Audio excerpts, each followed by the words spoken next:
And welcome to our last public lecture for this academic year.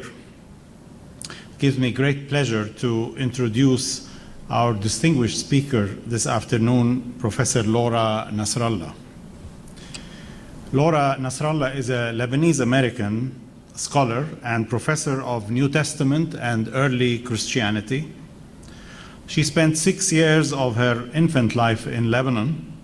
Then the family immigrated to the USA, where she did her undergraduate studies at Princeton University, then received her Master of Divinity and her doctorate in theology from Harvard Divinity School. She served on the faculty of Occidental College in Los Angeles before joining the Harvard faculty in 2003, earning promotion to associate professor in 2008 and full professor in 2011. Professor Nasrallah's research focuses on bringing together New Testament and early Christian literature with the material remains of the Mediterranean world.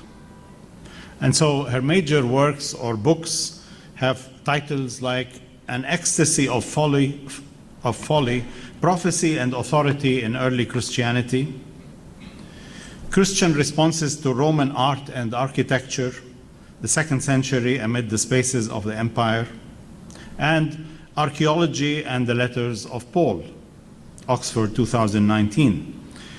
In addition, she has co-edited several books and is now working on a commentary on First Corinthians for the Hermeneia series, and the completion of a co-edited volume titled From Roman to Early Christian Cyprus.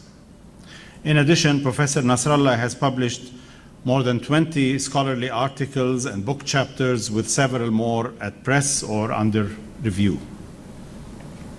As of the coming year, Professor Nasrallah will be moving to New Haven to join Yale Divinity School and Yale's Department of Religious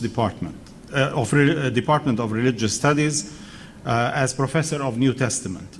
She will become the successor to Harry Attridge, an acclaimed New Testament scholar and Sterling Professor of Divinity at Yale Divinity School.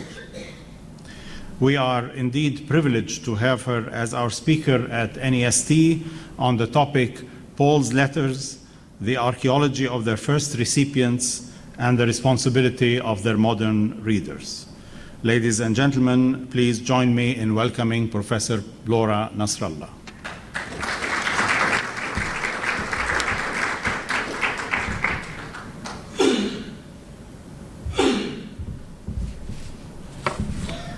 Thank you for the opportunity to be here. It is my great privilege to teach and to speak to you at NEST.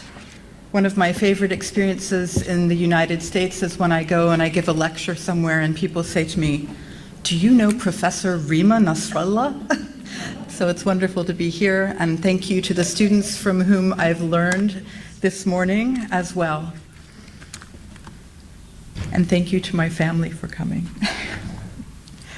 The letters of Paul contain the earliest evidence that we have of the followers of Christ. The Gospels may record earlier events and sayings, but the composition and editing of the Gospels occurred after Paul wrote his last letter, which was probably between the years 56 or 60, and was likely the letter to the Romans. What I'd like to do this afternoon is to look at these letters of Paul, engaging in the imaginative and rigorous work of historical analysis. I'd like to amass details from archaeology and from other evidence to build the case of the rich, complicated lives of the brothers and sisters, in Greek the Adelphoi, to whom Paul wrote. Scholars and Christian communities have long been obsessed with figuring out the singular mind of the singular apostle and saint, Paul. Those who called each other brothers and sisters, those whom Paul addressed, were interested in faith or in trust in Christos, the Anointed One. All of this happened before the term Christian had even been invented, when Paul was one among many, and often it seems in maybe contentious relationship with others who were traveling the Mediterranean world to preach an evangelion or a gospel, a good news. So today we'll focus not just on Paul, the one, but on the many. I want to turn attention away from the apostle alone. Tonight I want to focus on the many brothers and sisters to whom Paul wrote, whom he mentions, trying to reconstruct something about their lives using archaeological and literary evidence. My presentation tonight emerges from my new book, and I'm happy to send it to you for free electronically, so I gave you my email address if you want it. So in our time together, I want to emphasize how thinking as a historian and even thinking as a Christian, we should ask 4 questions or address 4 topics. The first is not to think only about Paul, but also about those to whom he wrote. The second is to think about those who first received the letters of Paul not as readers, but as hearers. Our experience of encountering Scripture is sometimes alone or sometimes in community, and usually with a text in front of us that we can read. Neshu. But in the ancient world, we should think about low levels of literacy, people who could not necessarily read, who instead experienced a letter of Paul read out loud to them in community.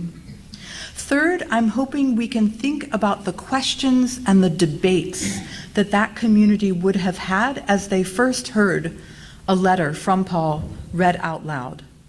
So a communal event of discussion. And fourth, today I'd like for us to think particularly about the people in the ancient world who were enslaved, who experienced Paul's letters. We know of slaves within the communities that Paul addressed. Even in Paul's own letters, we're encouraged not just to look toward him, but to look towards the others whom he mentions. There is Epaphroditus, for example, who is sent to Paul by the Philippians. There are Apphia and Philemon and Archippus addressed in the letter to Philemon. There are the household of Chloe, who speak with Paul and Sosthenes and are mentioned at the beginning of First Corinthians. They may be slaves or household members of a woman named Chloe. We meet the slave Onesimus, who never speaks but is the object of Paul's discussion with Onesimus's master, Philemon. There's so much focus on Paul, at least in my field of New Testament studies, that we often ignore the fact that his letters, the majority of them, are co-written. It's true that often these letters then devolve to the first person singular, to a strong I, often using the self to demonstrate some ethical point or to remind the recipients of the letters about their connections to Paul himself. Yet, despite this strong I of the undisputed letters of Paul, all but one are co-authored. Paul and Timothy are listed as co-writers in 2 Corinthians, Philippians, and even the brief letter to Philemon. Paul and Sosthenes are named as co-writers of 1 Corinthians. Galatians refers to Paul and, quote, all the brothers and sisters who are with me. Only the letter to the Romans, the sole letter written to a community that Paul had not yet met, names Paul as the single author in the greeting. Yet even this letter contains a reference to another writer. In Romans 16:22, we read, I, Tertius, the writer of this letter, greet you in the Lord. Here we meet a scribe, perhaps a slave or former slave, since slaves were often used for the writing and delivery of letters. This Tertius writes for Paul in Romans. Don't worry, you don't have to read this. It's just to give you an example. Perhaps the best example of how Paul fits within a web of relations is found in Romans 16. Its greetings mention 29 individuals, including 9 women. Junia, a woman, is mentioned as an apostle who is remarkable or noted. sister, deacon, fellow workers, kinfolk, fellow prisoners, noted among the apostles, beloved. The letters of Paul show us a crowd. Paul wrote with and among others. Some of these others formulated the hymns and the theologies that Paul quotes in his letters. Some were co-workers of Paul. Others wrote for him. They were scribes for him. Some opposed him. Some engaged in deliberative debate about his letters and the letters and visits of other apostles. They wrote back to him and sent messengers to him, as his own letters attest. These Christ followers used for themselves the terminology in Greek of ekklesia.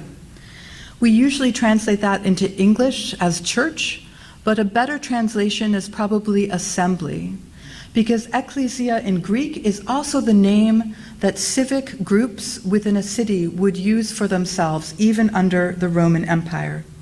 We should picture these political assemblies as places of debate and discussion. Paul stood among those who are, for us Christians, our forefathers and our foremothers. They are named as Paul's brothers and sisters, whether Sosthenes or Timothy or the remarkable woman and apostle Junia mentioned in Romans 16. There is a long tradition of using archaeology for the study of the Bible. Biblical archaeology is a term usually associated with taking archaeological materials in order to prove something about the truth or the history of biblical texts. Those who study the Bible sometimes wish or hope that archaeology can prove the Bible. Recent attempts to use archaeology to prove or disprove the Bible have included the forged inscription, James, son of Joseph, brother of Jesus, on an unprovenanced ossuary. So someone carved it in a script that looked ancient. Another ossuary, ossuaries are bone boxes, right? Boxes in which you put the bones of the deceased. Another ossuary, which was found nearby, had a nearly unintelligible inscription of 4 lines and 15 letters in Greek that some claimed referred to the idea of the resurrection, and some claimed that this is an image of a whale spitting out Jonah, something that Christians often understood as a type or an example of the resurrection. Yet, even in 1981, this so-called whale had already been identified as an amphora, a kind of vase. So you see this is the image, right? And if you turn it on the side and you cut out the rest of the ossuary, it looks like it might be a whale spitting out Jonah. But when you look at the whole object, you can see that this is an amphora. People use archaeology in strange ways. At least in the United States, every Lent, there's going to be a glossy magazine about Jesus, and someone tries to find an archaeological object to prove something. But we can use archaeology in good ways. We can use archaeology, for example, to think about the ways in which Paul moved among the brothers and sisters in Greece and Turkey and other areas of the world. We can think, for example, let me say first, there are some problematic ways in which people use archaeology of Paul too.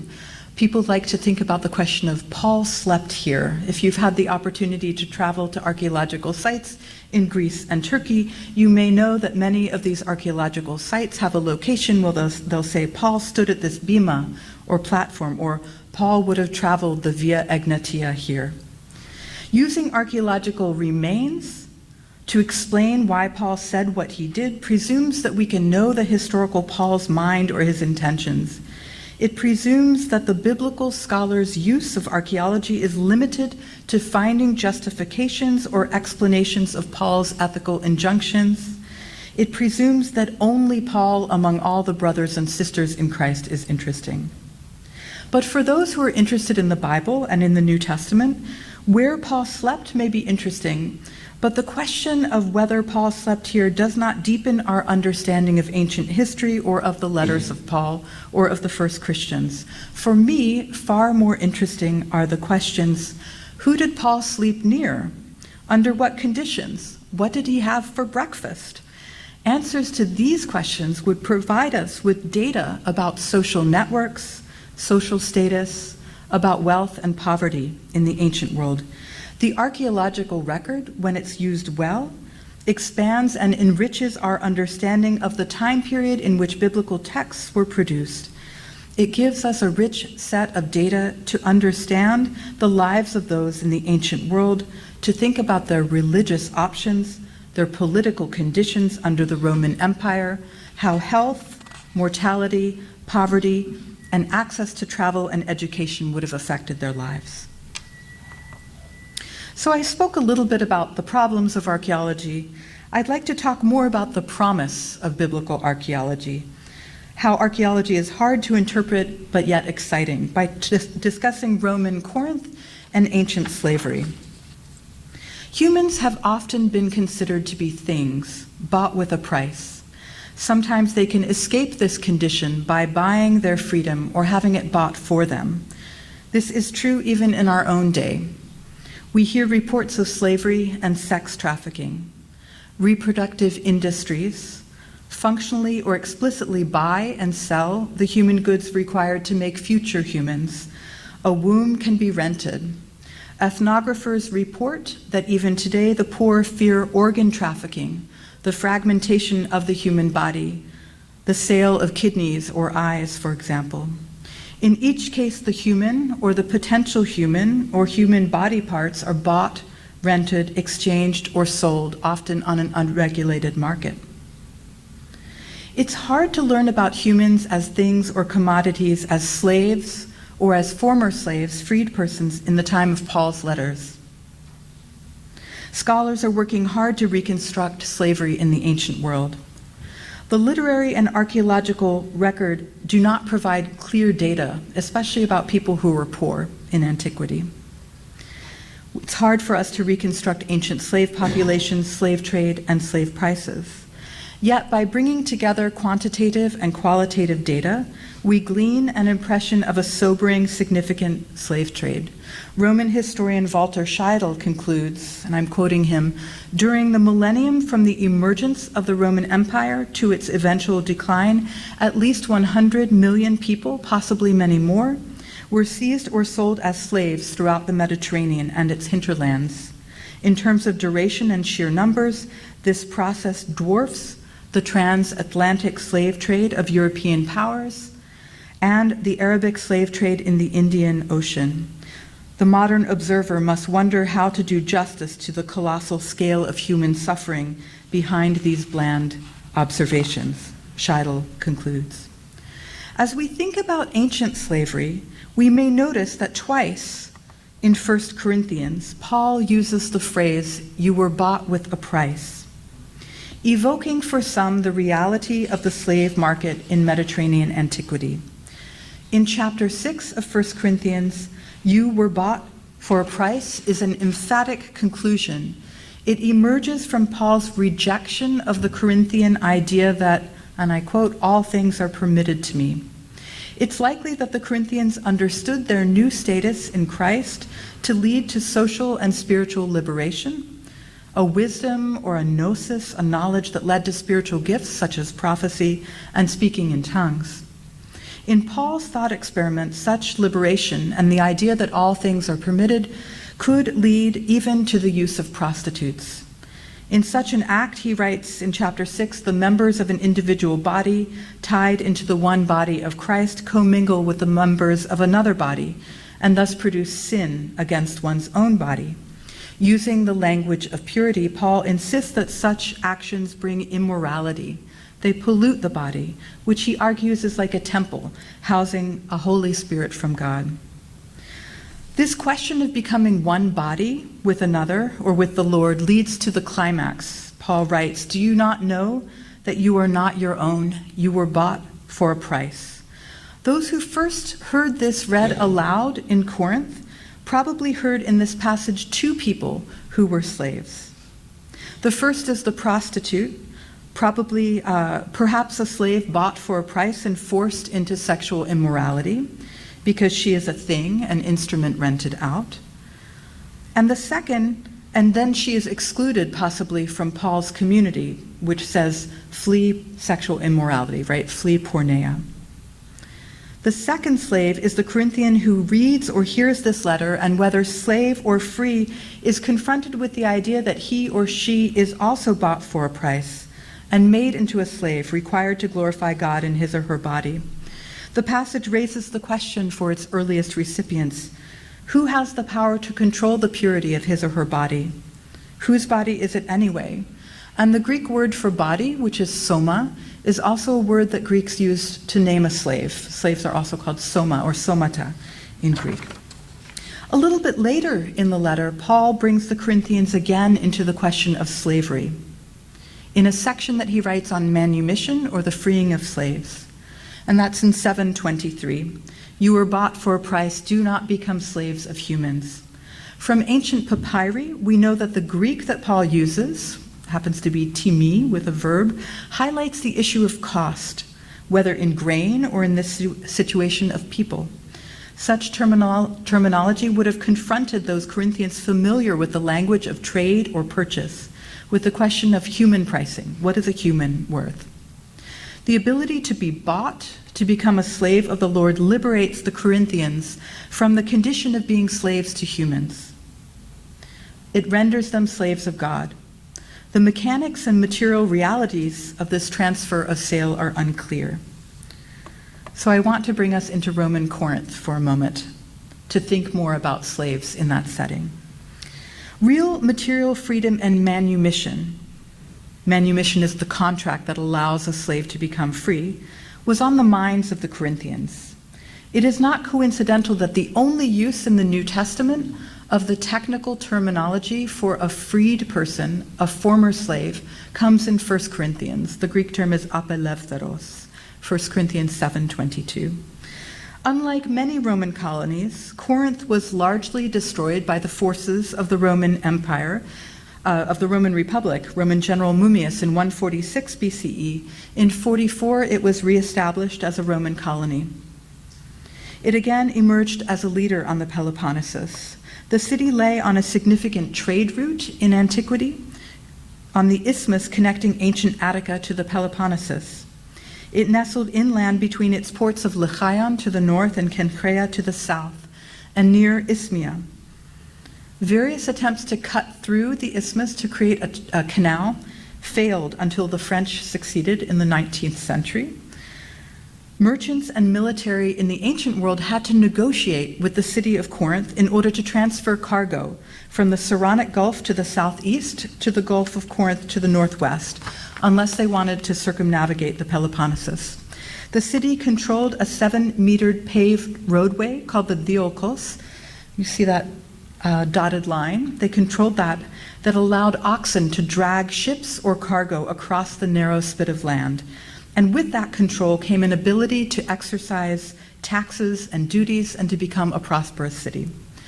Corinth was repopulated in 44, not by military veterans, but by ex-slaves.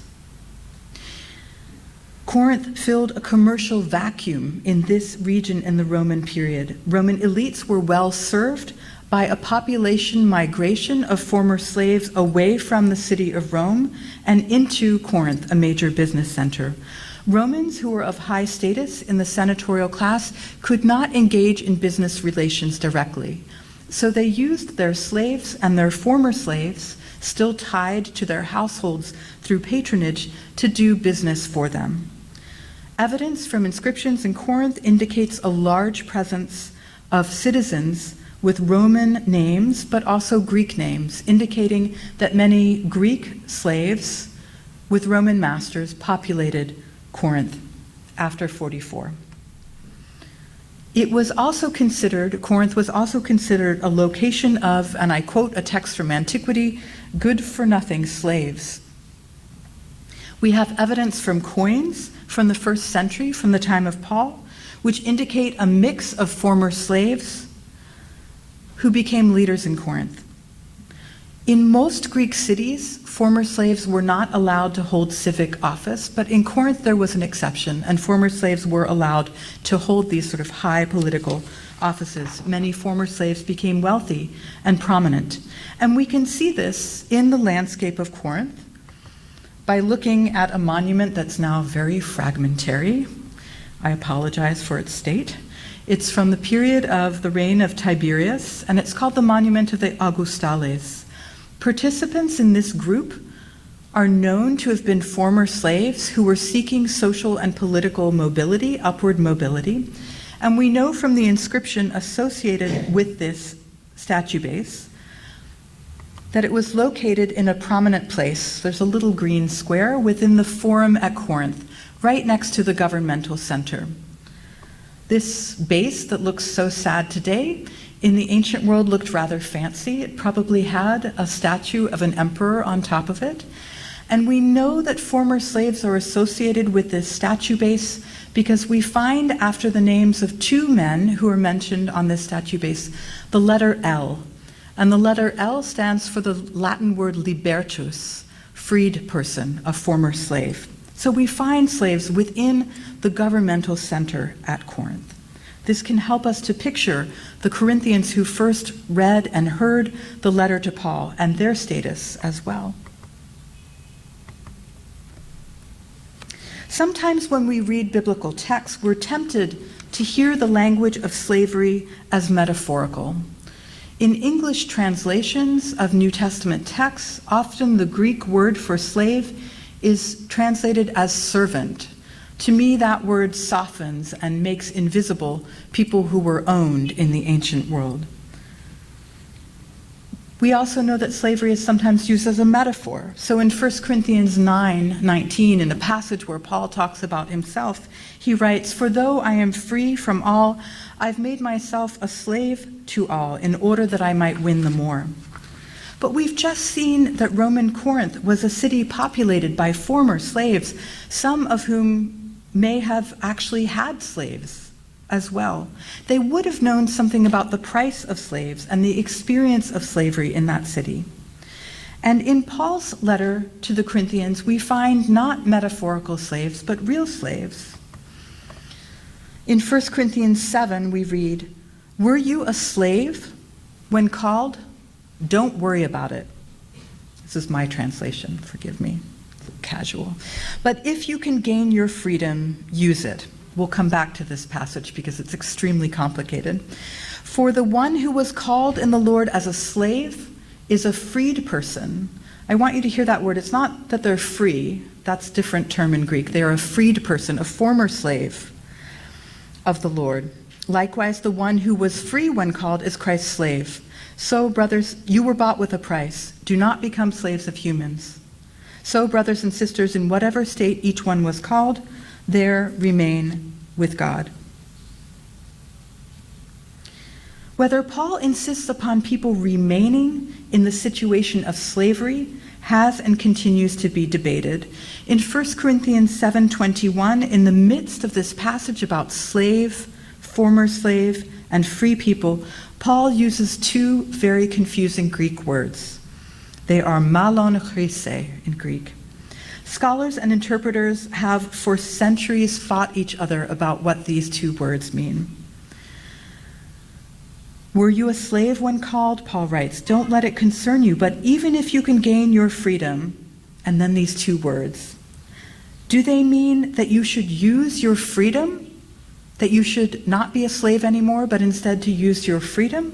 Or do they mean that you should use your state of slavery? People don't know.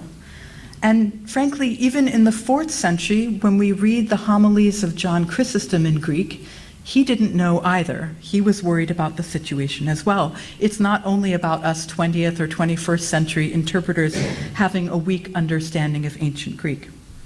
And it's very possible that the 1st century Corinthians who heard this read out loud to them as they assembled together also did not know what this meant precisely. Is Paul saying to stay a slave or to gain freedom? Many modern interpreters try to neutralize this passage. They try to neutralize its potential revolutionary idea of seeking freedom, or they try to neutralize its horrifying quietism of staying a slave. Let me give you two examples from scholarship. Hans Kunzelmann, in the mid-20th century, titled this passage in 1 Corinthians 7, quote-unquote, eschatological freedom. It gives us a clue as to how he and many other commentators read this passage. They think that Paul and other Christ followers were disinterested in the real material realities of slavery in antiquity, and instead were just waiting for the end of the world and the coming of Christ, wait for freedom at that moment. Scholars have missed the opportunity to think about material and social realities of slavery within the community of Christ at Corinth. Theologians have not noticed the significance of this slave language as real material conditions for the earliest Christ followers. And I'll give you another example from a commentary on First Corinthians by Richard Horsley. Treating the idea of bought for a price, Horsley states, "We know the allusions of bought with a price only because of Paul's statements elsewhere that through Christ's crucifixion God has redeemed us, with the emphasis on liberation from bondage. Paul's point is to check what he sees as a self-centered empowerment of certain Corinthians, not to present the new life as slavery to God." So Horsley reads Paul's bought with a price not in economic terms or in light of slavery in antiquity, but instead as a cosmological concept having to do with God's redemption, a metaphorical purchase of the person into liberation. But remember, we know that there were slaves in the ancient world, and we know there were slaves at Corinth, that they were in the community that Paul and Sosthenes wrote to. How can we understand the historical context for the experiences of the enslaved and how theology and enslavement can be intertwined? Although we have a good amount of evidence of freed persons at Corinth in the first century, we don't have very much evidence about slaves. Yet, we hear twice from Paul, "You were bought with a price." And that makes me want to search out slaves more in antiquity. Some cities in antiquity were famous for their slave markets. Ephesus, Rome, Delos, and others seem to have had occasional markets for slaves. At Ephesus, a city in which we have evidence, we find fragments of a statue base found in the vicinity of one of their agora, or markets there. This statue base honors the proconsul of Asia for his role as a patron of those who do business in the slave market. And we know that the same group, slave marketers, dedicated a statue to another former slave in Ephesus in 100. Paul, of course, was familiar with Ephesus at a slightly earlier period. He wrote First Corinthians from that city. I've already noted Walter Scheidl's comments about the shocking amount of humans, slaves, bought and sold in the Roman Empire. What these bodies were worth varies, and it's difficult to trace how expensive it was to buy a person in the ancient world. But one of the key pieces of evidence that we have comes from a city not too far from Corinth, ancient Delphi, in particular in the temple of Apollo there. This is the largest single cache of information regarding slave prices and manumission from this place. There, from the 2nd century BC to the 1st century AD, slave prices were recorded in roughly 1,000 inscriptions mentioning more than 12,000 slaves. They note the sale of the slave to the god Apollo, naming among others the owner and the parties consenting to the sale, the priests who helped, the slaves, and the conditions of release. The inscriptions are written in very neatly and tightly packed Greek that covers the masonry of this sacred site. It goes up the walls and even into the theater above the temple of Apollo. Paying for one's freedom was an increasing challenge in the 1st century when Paul was writing. That's what this evidence teaches us. Freedom was more expensive in the 1st century. From the 1st to the 3rd centuries, a young adult slave with moderate skills would be worth approximately 4 tons of wheat equivalent. So when we look at economic history in the ancient world, we use wheat as the basis for understanding how much things cost, because wheat allowed people to live, right, as an economic marker. One point is clear, that slaves became more expensive in the Roman Empire than they were in classical Athens. Slaves were a luxury item in the Roman world. In addition, if you were a slave born within a household, born within your slave master's household, that didn't mean that you were less expensive. That's what the evidence from these inscriptions tells us. In addition to the increasing expense of buying your freedom, other costs were high. At both Delphi in the 1st century and another city, Kalimna, in the 1st century, it seems to have been increasingly common for masters to make explicit provision in freedom contracts about the status of children who were born during slavery. Sometimes, if you were a slave and you were freed, you were required to leave your child in your master's household. The complexity of manumission can become evident when we look at 2 examples. I want to give you one from Delphi quickly and one from Kalimna. The inscription at Delphi dates to the first half of the 1st century, and it's from the same time period as Paul is writing First Corinthians. I'm going to read it to you and then explain a little bit more about what it says. Sophrona, she is the slave owner, with the consent of her son Sosandros, gives over to Apollo, to the god Apollo, for freedom, a homeborn female slave by the name of Onasiphoron for the price of 3 mne, and she's received the whole price. So also Onasiphoron entrusts the contract to the god, by whom she's free. No one can claim her as slave, nor does she belong to anyone at all. And then we begin to hear the names of people who are involved in this transaction. Euclidius, Echidia is a guarantor according to the laws. And then we see something very complicated and interesting in this contract, this legal relation. Let Onasiphoron remain with Sophrona all the years of her life, doing what is commanded uncomplainingly. But if she does not do it, let Sophrona have the authority to lay a penalty upon her in whatever way she wishes. Let Onasiphoron give a child to Sosandros. It is executed according to the law which is engraved in the sanctuary of Apollo. Do you see what's happening in this contract? The slave Onasiphoron is freed, and yet she's required to remain with her slave mistress. Not only is she required to remain with her slave mistress, she's required to leave her child with the son of her slave mistress. These are very complicated contracts from the ancient world that give us a window into the difficulty of the lives even of slaves who had been freed. A second example from the 1st century comes from Kalimna. It's a almost half-meter square of white marble, which was found in secondary use as the pavement of a Christian church.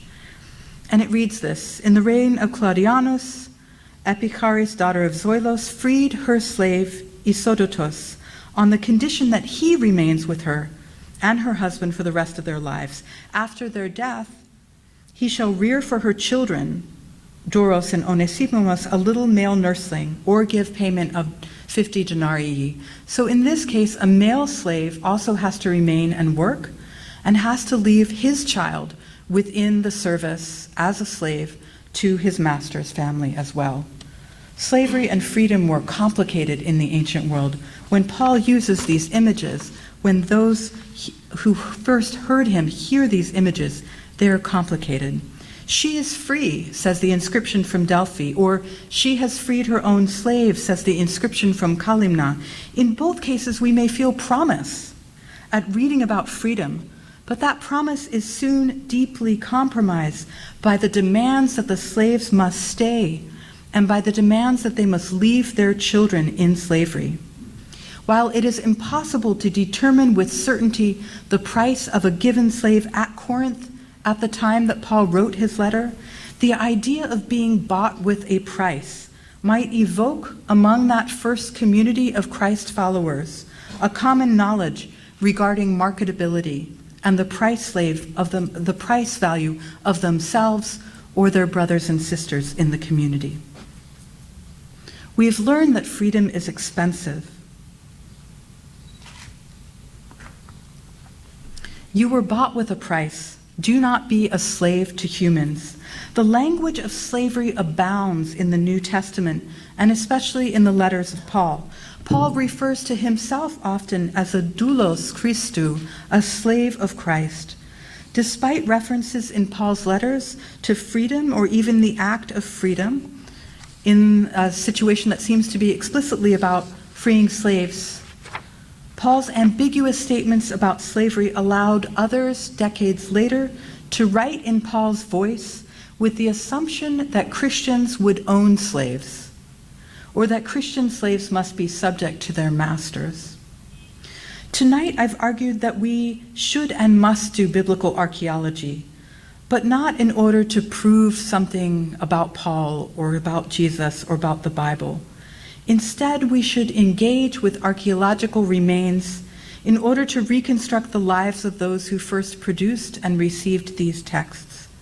This work of historical reconstruction needs to take into account the social, the political, the economic, and the theological complexities of a given location in the ancient world. We have together engaged in historical reconstruction by prioritizing those of low status, in this case slaves, people who were also things. Such evidence is rare and hard to find, but it helps us to reconstruct the possible viewpoints of slaves within the assemblies of Christ to which Paul wrote, and the slave-master logic that might have sent a chill down the spine of slave and master alike who heard in 1 Corinthians the phrase, "You were bought with a price." My title includes the phrase, "the responsibility of modern readers." 1 Corinthians and a reading that emphasizes the responses of those brothers and sisters to whom Paul wrote is relevant to the present in many ways. Let me give you just two ways in conclusion, one from an international context and one from my context in the United States. First, we can consider the ongoing effects of enslavement internationally, with human trafficking on the one hand and exploitative economics on the others. Sometimes I send my students to this website, "How many slaves do you own?" or "How many slaves work for you?" You can type in, do you have a car, do you have a radio, do you have a computer, and it seeks to calculate how many people who are enslaved may be working for the material goods that we own today. The second example is from my own context in the United States. In America, we grapple with the ongoing effects of the enslavement of those of African descent in the United States. For example, in 1787, the 3/5 compromise was reached by a constitutional convention in the United States. It decided whether and how slaves would be counted when determining a state's total population for representation in the Senate and in the House, and for taxation. It was determined that those who were slaves would count as 3/5 of a human being. How do you calculate the worth of a slave, not only in price, but in determining that a slave is only worth 3/5 of human identity? In the United States, we struggle with the effects of ongoing racism. We struggle with ongoing violence towards African Americans in our country and very high rates of imprisonment of African Americans that some argue is an ongoing form of enslavement within the United States. But to return finally to ancient history, to take each letter of Paul's in its place is to turn away from the one towards the many, towards the less powerful, towards the brothers and sisters for whom Paul cared. It is to think about the possibilities of interpretation in a given place like Roman Corinth. To argue that we should not glance at the texts of the Bible or think that we have dug deeply within them if we've only attended to the words on the page and not thought about the historical context. Good historians want more and better data, which includes not only monumental archaeological finds or pretty sculptures, but also the small finds, the finds that teach us something about slavery in the ancient world. No analysis of the Bible, no writing of history should ignore these materials, I think. Yet no matter how much data we glean, we have no clear window onto antiquity. To say that we cannot know the past fully isn't to say that we're bad readers of the past. It's rather to admit that our historical reconstructions are always partial, provisional, that we're always working towards a better understanding of the earliest Christian communities. The work of bringing together archaeological finds with scripture cultivates in those of us who interpret these texts certain dispositions and practices that lead us to questions. Have I asked enough questions? Who did I miss? Who was I not looking for among the earliest Christians? If I want to learn about the less than elite, how do I get to that data? What research will allow it? When I was a graduate student, I was sent to Thrace in Greece, to an archaeological site that was full of bugs and full of scorpions and snakes. It was not very pleasant. My teacher there told me that some archaeologists like to look for gold or for rich finds. But he said to me that that is not the task for archaeology. It is instead to attend to the small things with precision. I think he meant this, to dignify the small things with attention, because from these small things can blossom a world. The task is not only to attend to the great, not only to attend to Paul, but also to attend to the brothers and sisters. We do not do this for the ancient brothers and sisters in Christ. We cannot truly give them voice, but we do it for ourselves, to discover something about the past that teaches us, that gives us a place to reflect about our own world by wandering in an ancient world that is familiar and strange by turn. Thank you for your attention.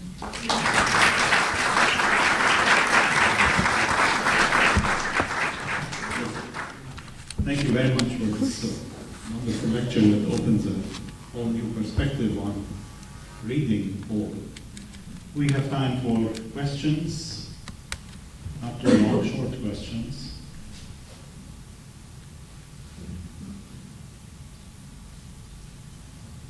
It's not a question. I would like a lecture on the woman of Paul. Dina. Yeah, I'm saying it's a great lecture. I would like to see a sequence of the woman in Paul's letters. Yes, thank you. I'm happy to give you that, but not now. People are tired. And one of the reasons why I think it's interesting also to ask about the women is that in the ancient world, slaves are often not differentiated by gender, and we actually forget that there were female slaves if we read Paul's letters. So by attending to slaves, I want to think about female slaves too. Thank you for reminding us. Okay, thank you for this lecture.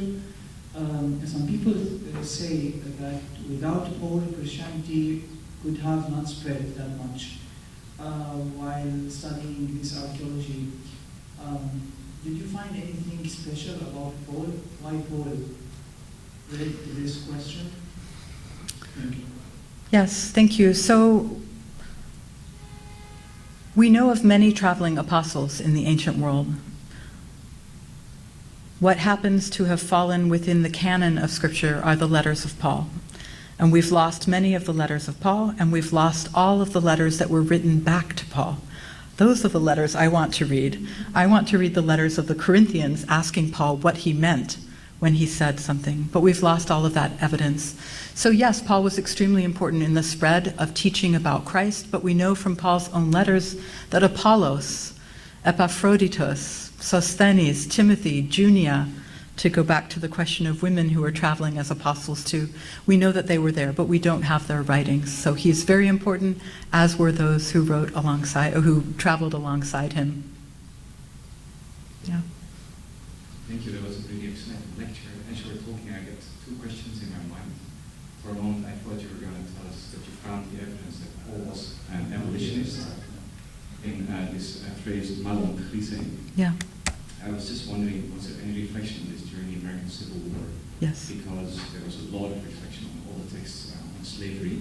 Yes. So that's my first question. The second question, I was really triggered by this woman who had to stay with her slave mistress. So my mind was going like, where would she be going after being freed? So was it actually a humane thing that she could stay with her mistress? I know it's really complicated. Yes. But, where would a free woman in the ancient Roman world go after being freed? So maybe the conditions changed so that when she would stay with her mistress, she was actually much better off. So I don't know what you think of that. Yes, thank you. So to the first question, how are the letters of Paul used in the American context of the Civil War? They're used in two entirely opposite ways. People who were against freedom quote Paul and say he was positive about slavery. In fact, John Chrysostom in the 4th century says, We should read Paul's letters as encouraging slavery. We are not trying to create a revolution in the world. People in the context of American slavery also say Paul writes about freedom, and we must read him as advocating for freedom of slaves. Especially for those of us who live in an American context and constantly see politicians use scripture in completely opposite ways, this is not surprising. It may be depressing, but it's not surprising.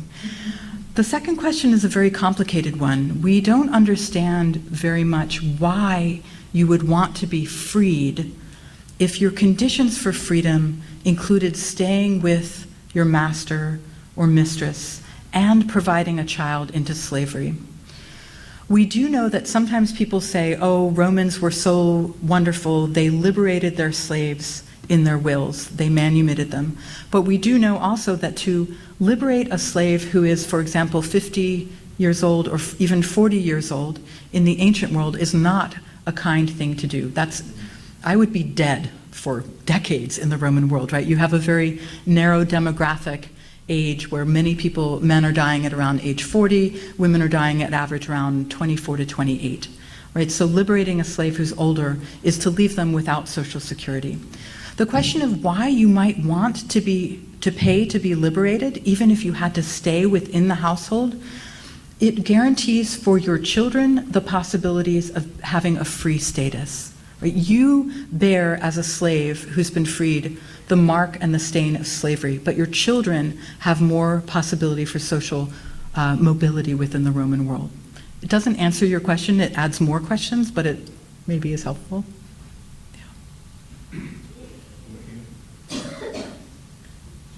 Just a second. Do you think that there might have been some economic basis for factions in Corinth? That somehow the economic issues are influencing some of the disagreements? That even if it doesn't come out on the surface, but would you speak to that maybe? Right, so when we read 1 Corinthians, one of the first things that we hear in 1 Corinthians 10 is that Paul says to the community, there are many divisions among you, and one of you says, I always tell my students, it's like they had t-shirts made, I'm of Apollos, and I'm of Paul, and I'm of Cephas, right? That the Corinthians were fighting each other, following different apostles. We don't know if the Corinthians felt that way about themselves. And we don't know very clearly the economic situation of ancient Corinth. We do know that there were some people who were very wealthy. The scholarship that I find most convincing is that the majority of the people to whom Paul wrote were of low economic status. Where I think we want to think seriously is that some had free status and some were enslaved. And that sometimes the earliest communities in Christ had a moderate surplus and were able to give to each other and to help each other. And we learn that in 2 Corinthians 8 and 9, these fundraising letters that Paul writes, where he says, the people in Macedonia gave out of their extreme poverty. They're able to do that. So that's where my mind goes. Yeah.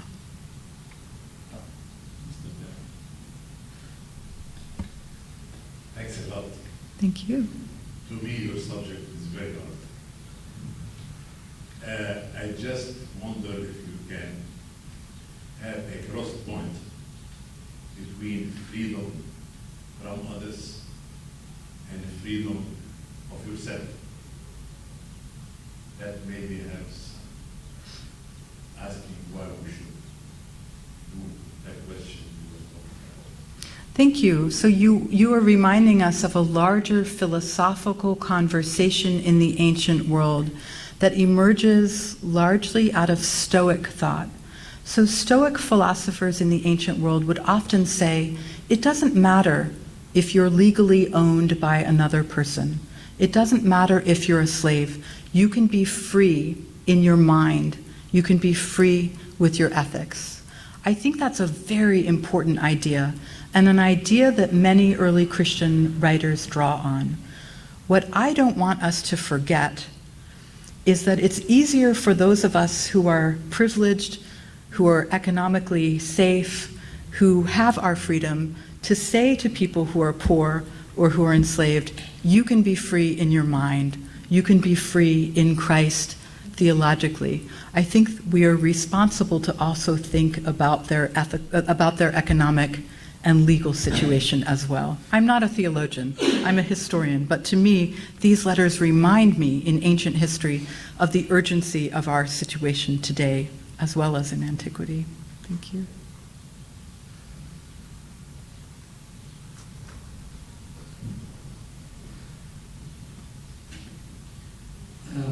Thank you again for this eye-opening lecture. If you were to reverse the comparison, and I know this is strictly hypothetical, if you were to ask a person from the first century to look at our times and see where is the closest socio-economic political context that resembles the state or their social, economic, and political status. Do you see a category in our modern world that resembles that, or is it something really unique? Thank Do you you. understand? Yes, I do understand your question. It's not an easy one, Pastor Butter. So what I think about that is that those of us who live in nations with increasing economic inequality, where we have very few people who are super rich and very many people who are impoverished, this is the situation of the Roman Empire as well. So when we look at Roman economic history, scholars debate what that looked like. But in general, the conclusion is that about 96% of the population lived at or below subsistence level. That means at or below the level where you had the necessary calories to live for another day. So I think wherever we see that kind of economic situation in the present world, we're reminded of the ancient world. It's not the fullest answer, but it's the beginning of an answer to your question. Do you want to build on that? If you were to change the word slave, what would be the best replacement of that word? Because the word slave now has a real negative connotation. Yeah. It didn't seem to have that negative connotation in the Roman Empire. I mean, it had negative and it had terrible economic and socio-economic circumstances, but I mean, domestic workers today have situations that are quite similar in some cases to the situation that we call slaves. And today, the word traffic and human trafficking and so on are being revived. I'm still trying to draw the lesson, more equivalent of the value I'm trying to get the sermon out of it. Yes, that is not my talent. It is your talent. No, so I think this is a very important. Let me admit to you that I've been teaching for many years now, nearly 20 years, and I think what I do most often is to raise questions rather than to provide answers. So it's a weakness maybe, but I hope also a strength. Strength so that others can try to answer those questions. Are all domestic workers today slaves? No.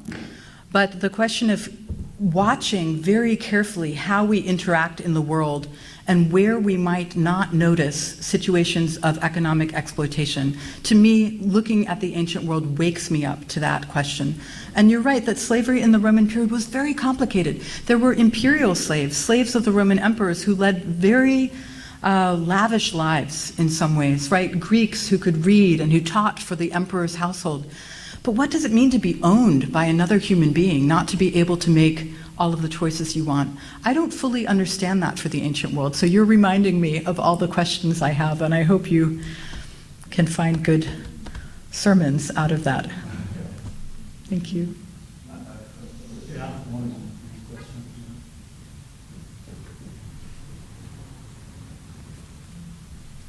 Professor Nasrallah, you raised the question of Onesimus at the very beginning of his lecture. What do you think Paul was arguing in that letter? Was he asking Philemon to manumit Onesimus, or he was asking Philemon to change his behavior with Onesimus.